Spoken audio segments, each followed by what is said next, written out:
Hi, nobodies. So today's been kind of an odd day.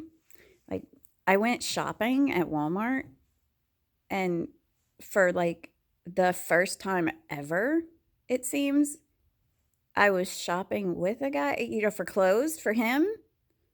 I'm so used to just getting stuff and saying, "Here, if you like it, great. If you don't, okay, I'll just donate it." Because like I don't buy stuff brand new, so I am not used to walking into Walmart men's department with the person who's going to wear the clothes and actually asked my opinion of what about this? And then like actually seeing like the things that I was seeing that I was like, okay, that's, you know, um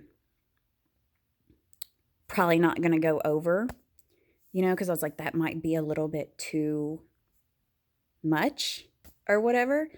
That was the stuff he was grabbing, and he was like, "What about this?" And I was like, "That's what I would pick, but not for this." If you just want something that looks nice, yes, but not for this particular thing. Going to a funeral, a pink shirt might not go over too well. And I mean, you gotta admire a guy who's gonna pick out the pink shirt with the blue flowers on it. Like they're teeny tiny blue flowers, almost polka dots. I was like, wow, I'm surprised. Um, it was weird though, because like me and Tyrion will walk through menswear occasionally, and just kind of mosey through there. Um, and the whole time we were there, he was like, "I'm sorry it's taking me so long." And it's like, you have no idea how long me and Tyrion or me and Isabel will spend in women's, like looking at stuff. Like we browse, and then when you look at the amount of time we spend together in a thrift shop, like looking at clothes, whether it's Goodwill, oh God, and the Goodwill that you have to dig through. Oh, geez.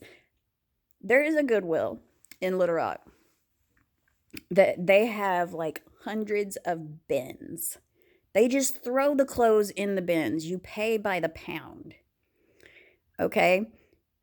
You have to dig through these bins.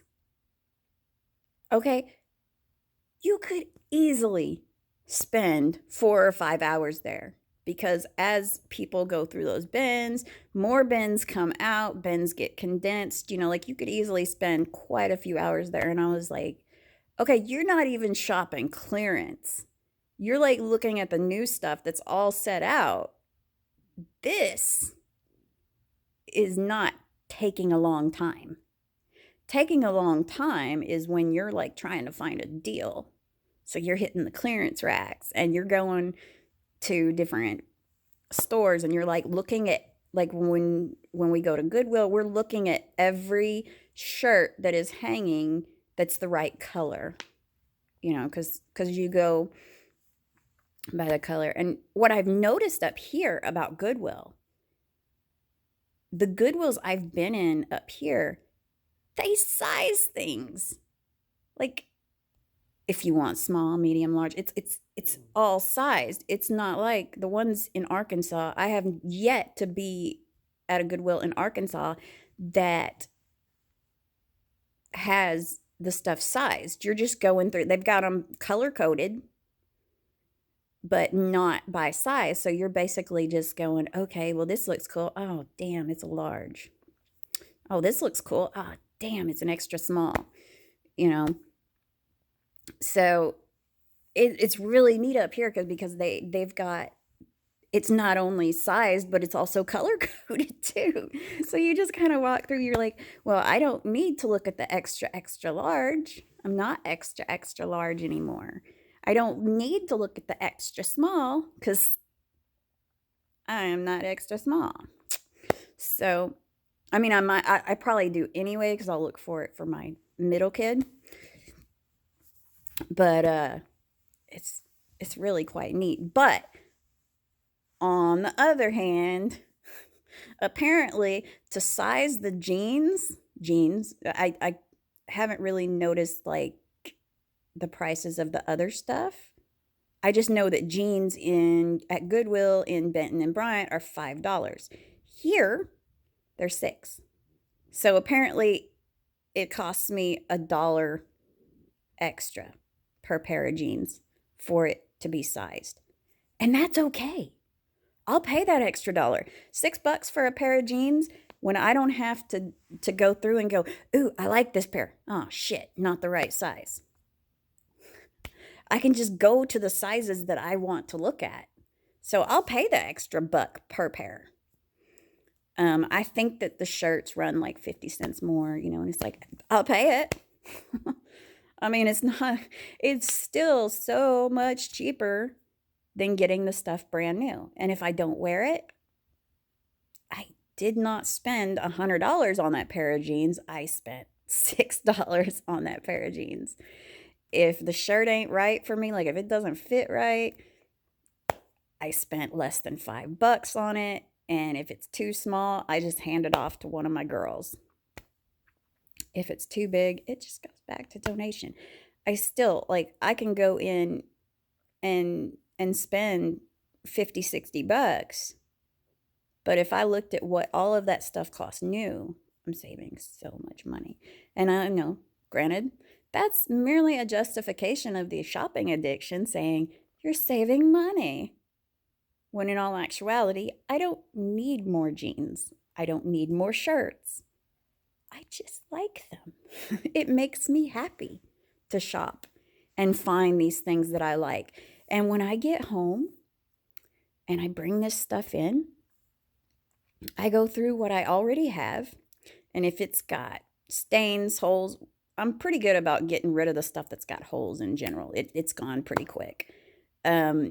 But stains, like if I'm wearing it to sleep, once something's got a stain, I'm wearing it to sleep in. And at this point, I can toss that away. If it's that bad, I can toss it. So, I mean, it's like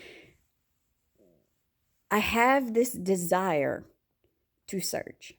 And I'm not just searching for me. When I'm there, I'm looking at stuff for everybody that I know. I'm like, ooh, David would love this shirt. Tyrion would love this shirt. Ah, this has got Izzy's name written all over it. Oh my God, Gavin's gonna flip his lid when he sees what I got him. It's something I like to do. It makes me feel good. It's not something I should do very often. Especially if I have money, it never fails. If I have a lot of money, I don't find things. When I don't have much, I end up spending all that I have because I find too much. So that's just kind of how my luck runs, like if I go into the thrift store, and I've got $100 and I want a rug, they won't have any. When I go in and I've got $10, they'll have a rug and it'll be awesome and it'll be $20. And I'll be like, damn, why weren't you here 3 weeks ago?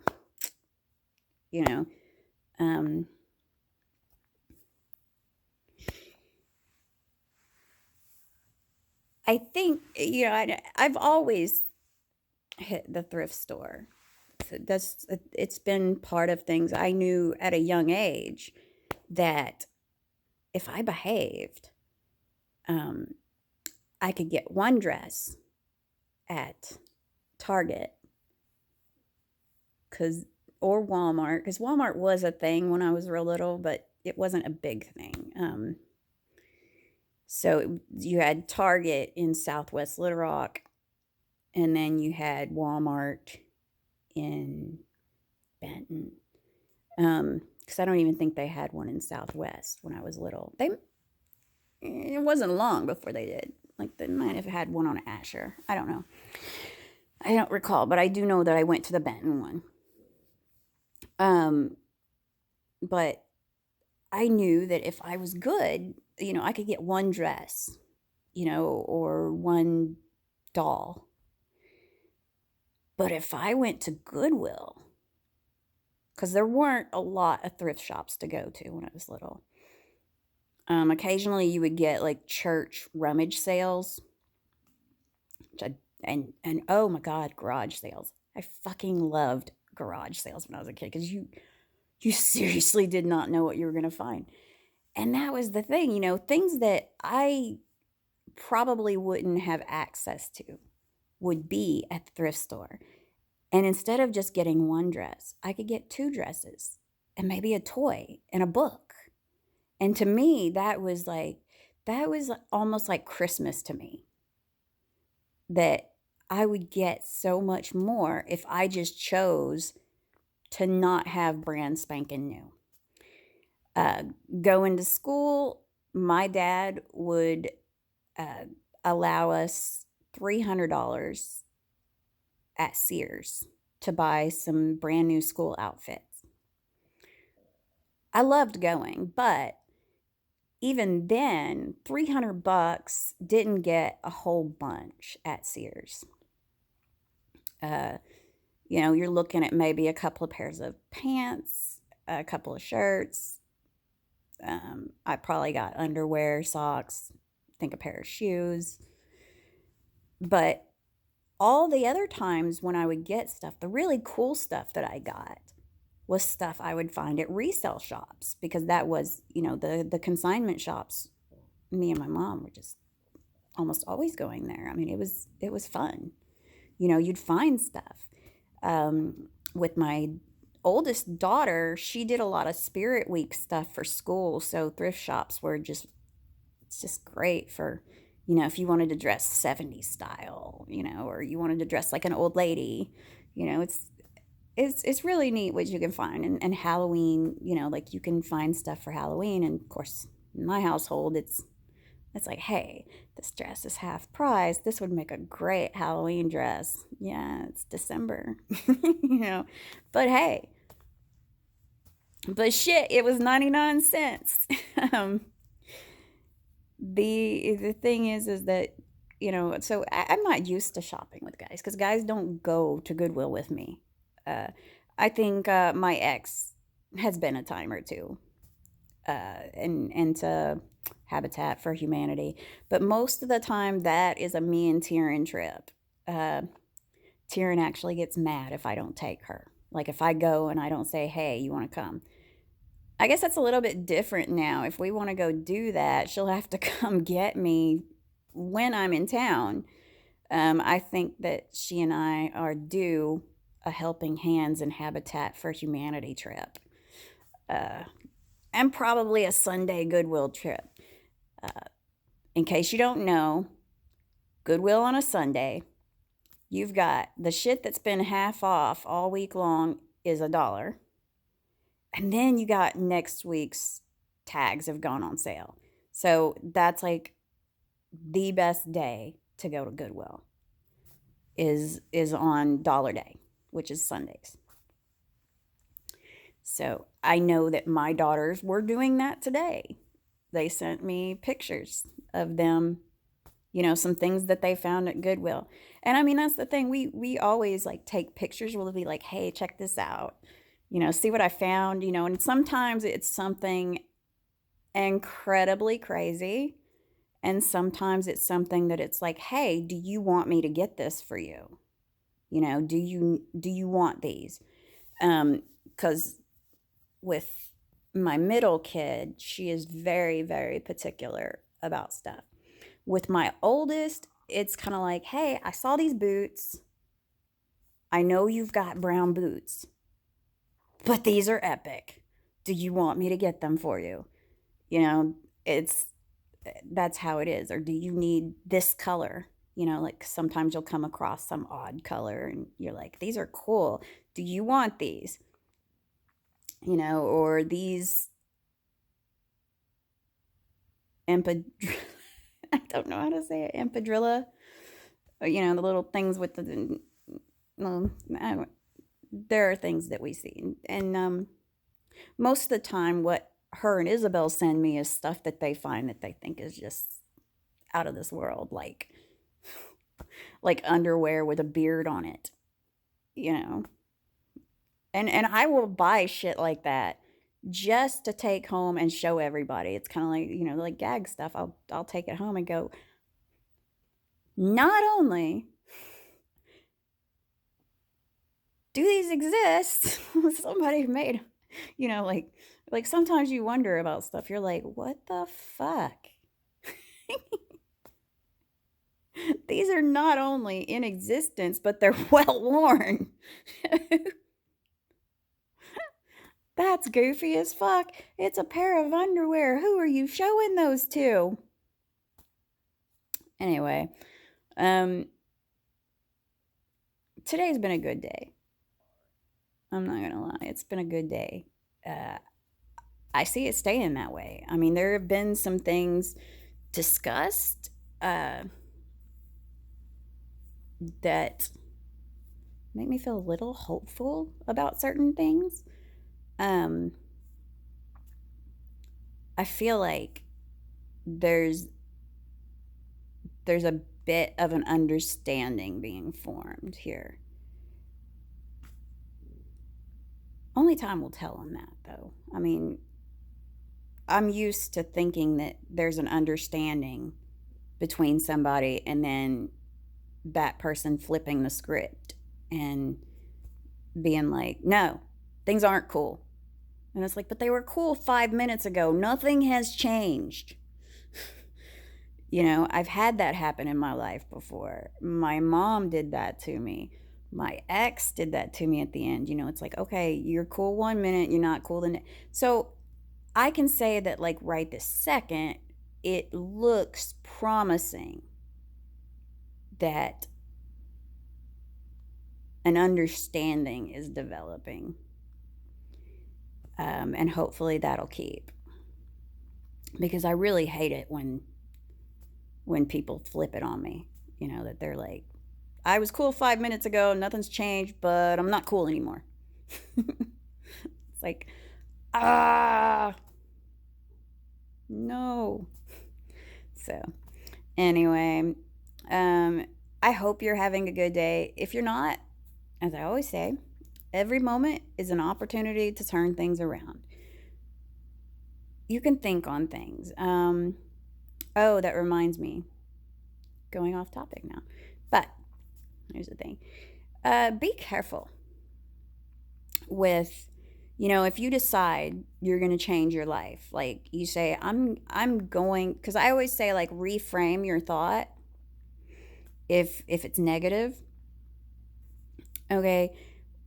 As a person who has lived most of her life as a doormat, somebody who people walk all over, because most of the time, I don't care. Most of the time, I let shit slide because I don't want to fight. I don't want to stand up for myself. I don't feel like it's worth it. It's like, choose your battles. And I typically won't choose me when I'm choosing battles. I'll just be like, let it go. No big deal. They're not the first person to say that to me. They're not the first person to make me feel like this, blah, blah, blah, blah, blah. And this doormat type of mentality, obviously, I have to act out in some way. So I have ways of acting out that are not really great. But the idea of not being a doormat, it's appealing. But from want to do, something's lost there. Now, some people do not have that problem. They decide, I'm not going to be a doormat anymore. You have to be careful not to think that everybody is walking all over you.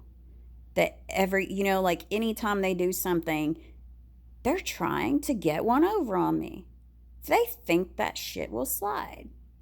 You have to be careful not to find offense in everything. When you decide that, hey, this is going to change. be careful. If you can make that transition to standing up for yourself, be careful that you don't do it to the point where somebody was like, I was not doing that. Don't overreact. Don't look at when somebody's being helpful, don't consider that they're being bossy. Consider that they might not be being bossy, they just might be being helpful.